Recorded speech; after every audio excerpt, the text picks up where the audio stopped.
Hello guys and welcome back into a new brand video. In today's tutorial, I'm going to show you how to add the submit for approval button in Salesforce. So make sure to watch the video to the end and follow these simple steps. So first we need to go to setup from our setup menu, and basically we need just to access our object manager. And basically, all we need is to add this button from the page layout using the Objects Manager. So let's suppose we want to go to the account page and we want to have this uh, button or the submit for approval button. So basically, you will need to already having it here in your button links in action, and you can have them either by name or content.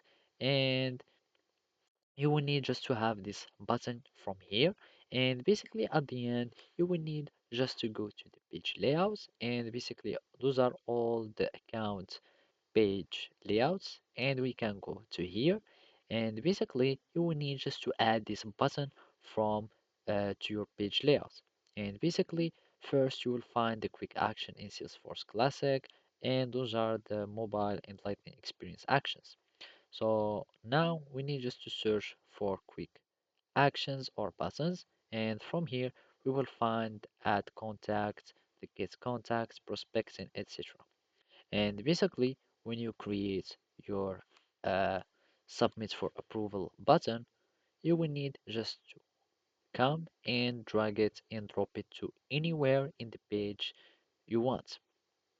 So basically, this is how you can do it. Thank you for watching and see you next time.